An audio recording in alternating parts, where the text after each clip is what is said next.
Hi, Michelle here with the Traveling Epicurean. Today I'm super excited because I'm going to show you how to make beef bourguignon, and then I'm going to show you how to get creative and take all the hard work from the first day and transform it into this gourmet meal on the second day with an Indian spice tomato cream sauce. I serve it up with basmati rice and fresh dill. It's so delicious. I'm looking forward to showing you how to make these two dishes. We'll start off with the beef bourguignon, which we're going to need 3 3/4 to 4 pounds of a chuck roast. That's beautifully marbled there. It's slightly purple because I marinated it, and a 1/2 cup of our red wine that we're going to add into it.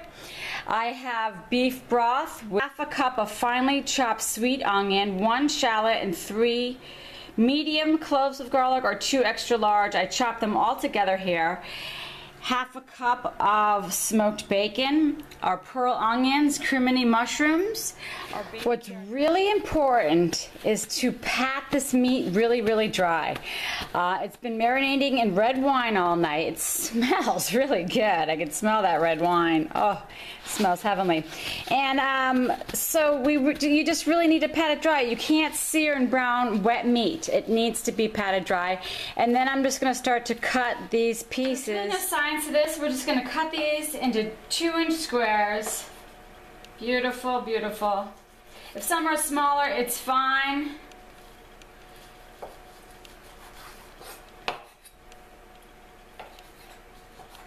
This is going to build some great flavors as we're going to be braising this in the oven for about 2.5 hours.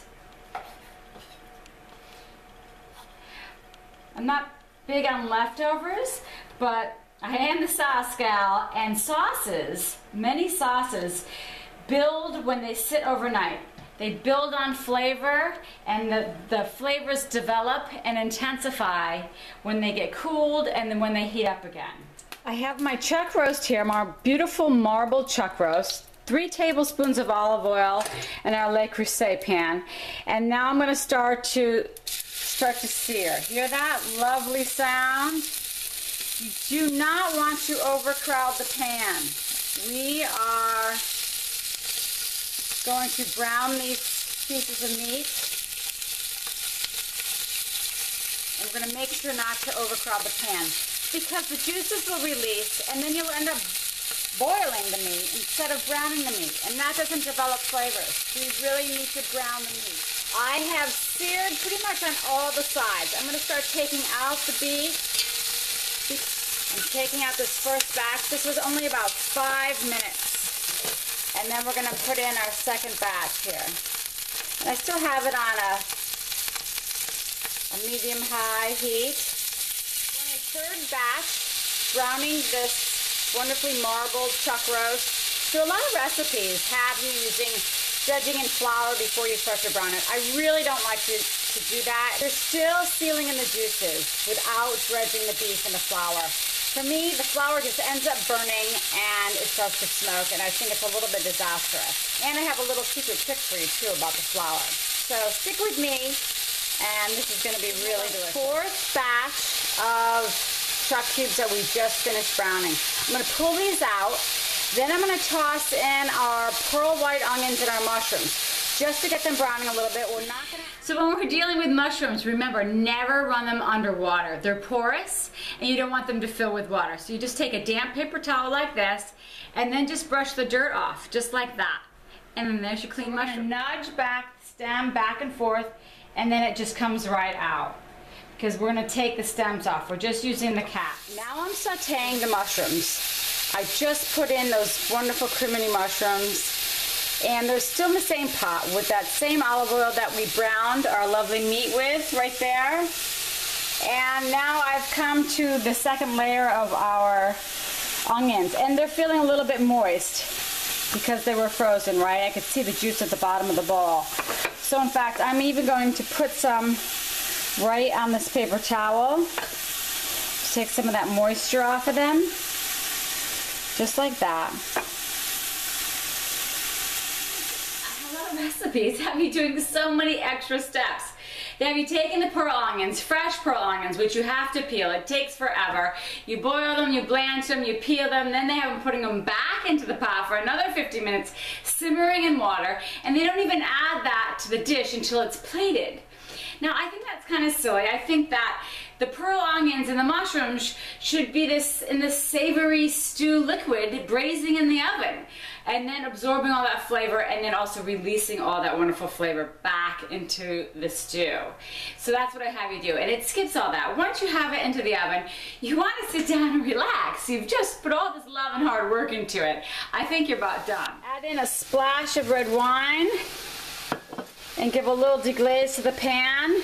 They've only been in here about 5 minutes. We're gonna start adding in flavors. I'm gonna add in a ½ teaspoon of salt to these pearl white onions and mushrooms as they are deglazing the pan here. You always have to season as you go along. I'm gonna set these aside and get the bacon in the pan. I have you using the bag of frozen white pearl onions. It makes so much sense. All the work is done for you, and then we just saute them a little bit with the crimini mushrooms and deglaze with the red wine. We've had our bacon just sauteing for a couple of minutes, our ½ cup of smoked bacon. That smoky flavor, it smells amazing. We have our chuck, our brown chuck there, that's looking very pretty. And then our pearl white onions with our crimini mushrooms. Everything looks so great. There's a little bit of residual bacon fat in there. I'm, not against having fat in there.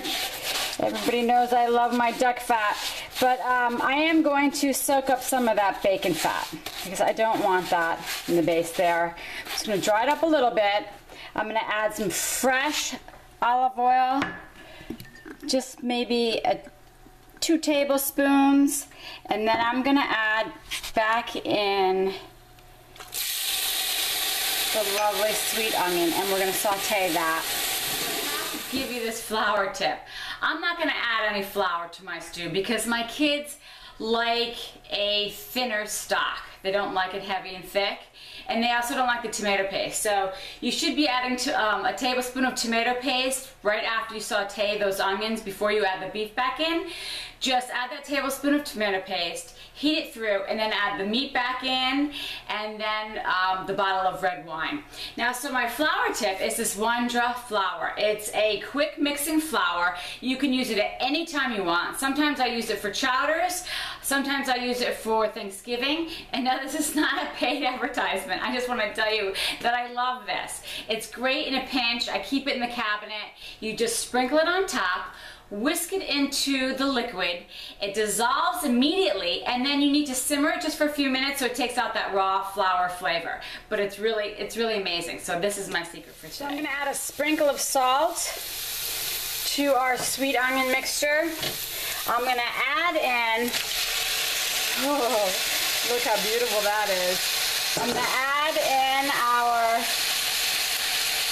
beef. Then I'm going to add in the rest of the bottle of the red wine. We have our beef back in the pan with the lardons of bacon. I bundled up a few sprigs of thyme with some string, 1/8 teaspoon of pepper, 1/2 teaspoon of salt we're going to sprinkle in there. We used the whole box of 32-ounce box of beef broth, the whole bottle of wine. I'm going to bring it back up to a little bit of a simmer before I get it in the oven. So we're going to skim off some of that foam. This happens naturally, whether it's chicken soup or it's beef stew. You're going to get some of those impurities that are just going to float up to the top, and we're just going to scoop those off. Okay, I'm going to get this right into the oven. One more scoop here. It's just skimming the top. It's very simple. You don't have to get it all off, but it's just initially when it begins to simmer, it all comes up to the top. So we're going to skim that off. And in goes our beef bourguignon to cook for 2.5 hours. I actually had to take out one of the racks to fit my giant Le Creuset pot in there. I'm going to grab the cover. That pot is so huge. It's absolutely wonderful. You can see it better if I put some light in there. Okay, there it is. That looks just so delicious. And it smells really, really amazing. I'm gonna add in our lovely bowl of white pearl onions and those mushrooms, and they're still in the juices. That was from some of the wine juices. I've cut up some Yukon Gold potatoes. They really hold their shape, especially when you're stewing or braising. Unlike russets, which have a tendency to fall apart really easily. And I love the flavor of Yukon Golds. They're just so creamy and delicious. So I cut up 5 small Yukons. And then I'm gonna add those baby carrots in there. Absolutely gorgeous. Look how pretty that is. Our beef bourguignon is looking amazing. I just added in 1 cup of wine more, and I'm gonna add another cup, so a total of 2 cups. Wine always makes food taste better, doesn't it? Just brings on those amazing flavors. All right, so if you don't have another bottle of wine, you can always grab some out of your guest's hands while they're having their appetizer at your dinner party and throw it in the stew, and hurry, pop it in the oven before they even notice. Okay, here we go into the oven. Our beef bourguignon has been cooking for 2 3/4 hours. It is done. I am so excited to get this out of the oven. Let's get this Le Creuset pot. It is extremely heavy. You make it to the counter. Boy, that's heavy. Okay, so you know, this is really exciting because you put so much love and hard work into this beef bourguignon. I kind of just want to give it a hug. But here's the unveiling. I can't wait to take a peek. Careful of the steam. Oh my goodness, that's absolutely incredible. Oh my goodness, I just took out our beef bourguignon. If you could only smell the aromas that are coming out of this pot. It is so amazing. I'm glad I added back in those 2 cups of red wine. I could smell the wine, the beef, the vegetables are perfectly cooked. It's going to be absolutely delicious. Well, to get our beef bourguignon to taste like an Indian spice dish for the second day with those leftovers, we're going to take a cup of whole peeled tomatoes, and I'm just going to start to simmer them, and I'm going to add our wonderful Indian spices here. So I think the best way, whoops, I just squirted all over myself, but the best way is with your hands. If you have a potato masher and you feel more comfortable doing it that way, you can do that way as well. All right, so we have our wonderful beef bourguignon leftovers. We're gonna add that cup of the crushed whole peeled tomatoes. And then we're gonna add in a couple handfuls of those beautiful snow peas. This sauce is so pretty. And then we get in our other half a teaspoon. We had a half a teaspoon of curry, a half a teaspoon of turmeric, a whole teaspoon of the garam masala, and a half a teaspoon of coriander. So total we added 3/4 cup of half and half to this sauce as we're simmering. Look how gorgeous this is. We have our beef bourguignon, our baguette, that I'm definitely going to slice up and dunk in there. And look how beautiful this sauce is. Gorgeous Indian spiced tomato cream. Although that cream sauce is incredible.